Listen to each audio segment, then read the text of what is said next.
ప్రజల రెస్పాన్స్ అయితే నా భూతం నా భవిష్యత్తు చాలా సంతోషంగానే ఉన్నారు. కాకపోతే చిన్న చిన్నవి ప్లస్ ఇంకొకటి కూడా వాళ్ళు అర్థం చేసుకునే వాళ్ళుగా కనపడ్డారు. మాకు చాలా సంతోషంగా ఉంది. మేము ఇంటింటికి తిరిగి సుపరిపాలన అనే చూసుకొని కంప్లైంట్లు రేజ్ చేయడానికి మా లోకేష్ గారు ఇచ్చిన యాప్ ద్వారా కంప్లైంట్ చేయడానికి చూసాము. ఆల్మోస్ట్ చాలా తక్కువ, చాలా తక్కువ. ఎక్కువ మెయిన్ టిడ్కో ఇల్లు గురించే కానీ ఇంకా దాని గురించి తప్ప ఏం లేదు. తల్లికి వందనం పడింది అనేటప్పుడు చాలా హ్యాపీగా ఫీల్ అవుతున్నారు. అన్నదాత సుఖీభవ రేపు 2వ తారీఖున వేస్తున్నారు అనగానే ప్రతి రైతుకు చాలా సంతోషించారు.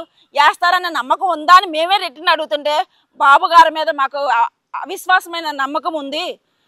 ఆయన చెప్పిన పని చెప్పినట్టు చేస్తారు కాబట్టి మాకు ఎటువంటి డోకా లేదు. మా డబ్బులు మాకు పడతాయి అని రైతులు చాలా భరోసాగా ఉన్నారు. అంతేకాకుండా తల్లికి వందనంగా అయితే అసలు రెస్పాన్స్ సూపర్గా ఉంది. చాలా బాగుంది రెస్పాండ్.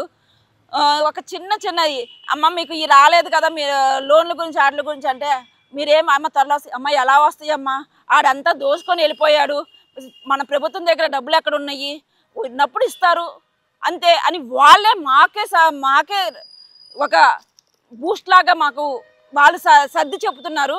మేము ఇవన్నీ చేస్తామమ్మా, ఏమి కంగారు పడొద్దు, అన్నీ నిదానంగా వస్తాయంటే వాళ్ళే మాకు తిరిగి చాలా వస్తాయమ్మా నిదానంగా, మన ప్రభుత్వం దగ్గర డబ్బులు లేవు కదా, అవి చూసుకొని రావాలంటే కష్టం కదా, మేము ఇంకా వెయిట్ చేస్తాము.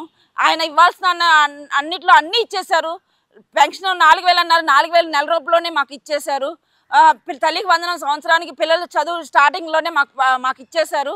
అదేంటి ఉచిత విద్యుత్ అవుతుంది.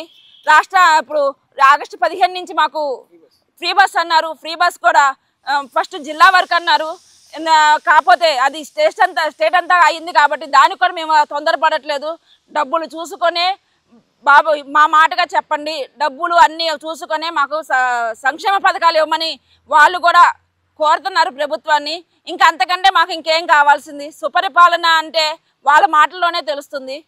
మేము వచ్చే 15 సంవత్సరాల వరకు ఈ కూటమి ప్రభుత్వానికి ఎటువంటి డోకా లేదు.